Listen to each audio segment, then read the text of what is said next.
So, Apple Jacks, right? Everyone knows what Apple Jacks are. They're the cereal that tastes like something else that isn't apples until they decided, yeah, it does taste like apples, even though it still doesn't. I personally haven't had it recently. I've had knockoff Apple Jacks, but it doesn't really taste like apples or cinnamon or whatever. I do know that the first commercial had some salesman guy say, hey, if you eat Apple Jacks, you can break a baseball with your bare hands. And then there was that commercial that was on the thing by that guy we don't mention anymore. But what I really want to talk about is the ad campaign everyone really knows the brand for. So the first commercial in this series starred this Rastafarian Jamaican cinnamon stick, who I'm pretty sure they only made him Rastafarian Jamaican so they could make the pun on his name, cinna-mon. I'm not sure if that's cultural appropriation or not, but anyway, so the joke of each commercial, of the first 4 commercials at least, was that there was this bad apple who was trying to stop the cinnamon stick from getting in the cereal.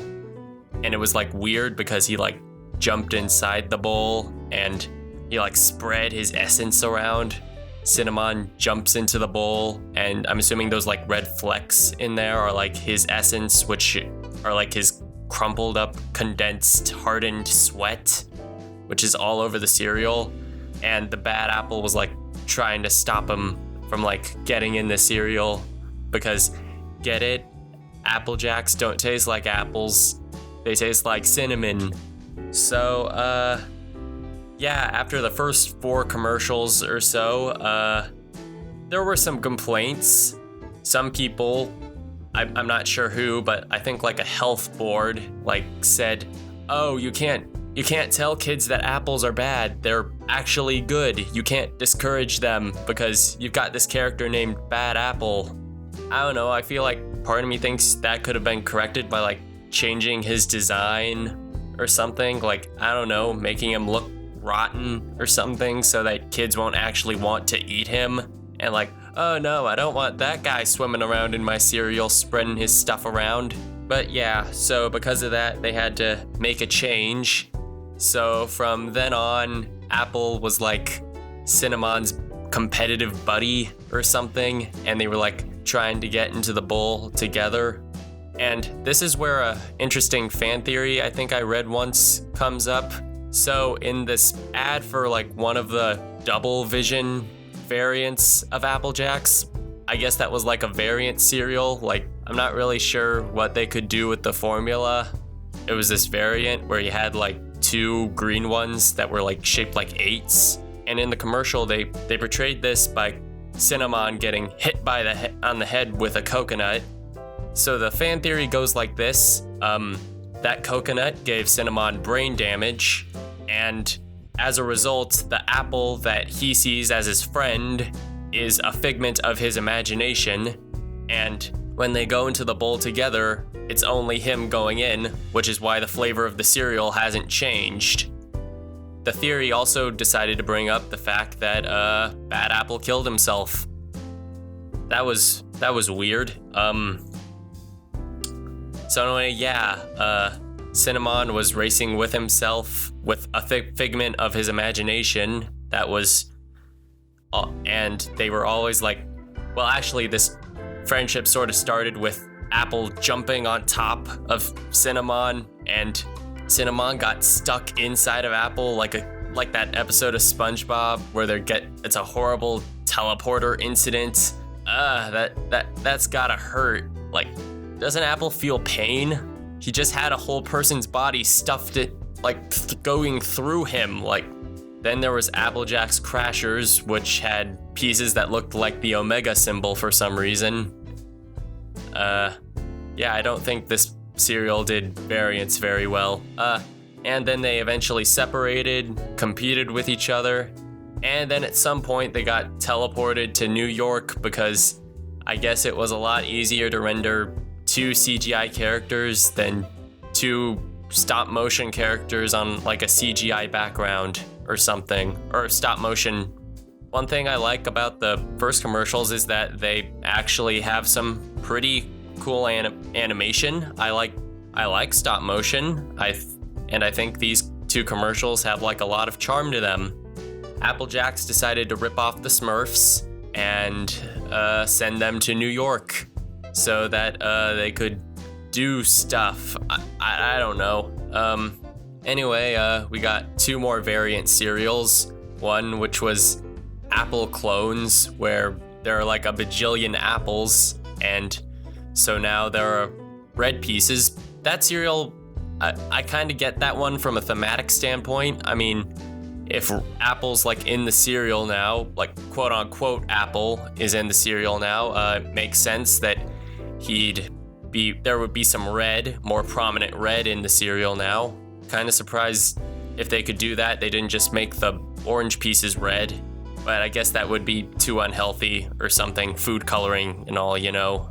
And then we got the one that I find the weirdest, where Apple and Cinna-mon are like on the top of this tower, and they jump off using paper airplanes, which are blue.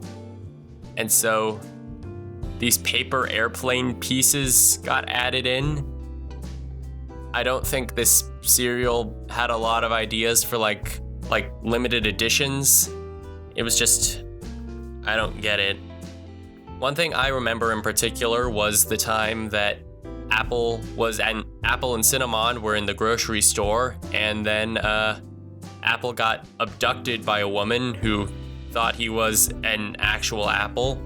And then there was this series of online games you had to play to figure out if Cinna-mon would save Apple.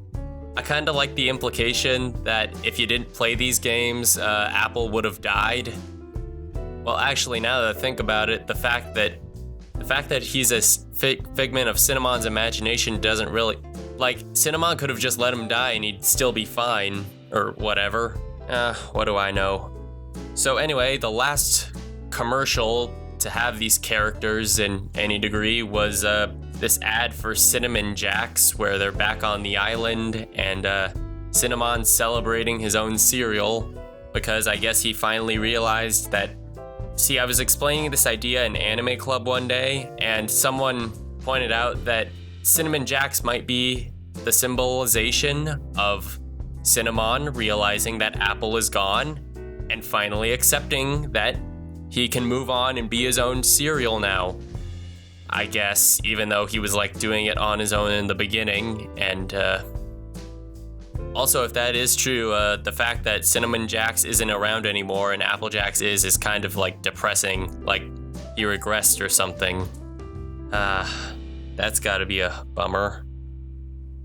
So yeah, Apple Jacks has had a weird history.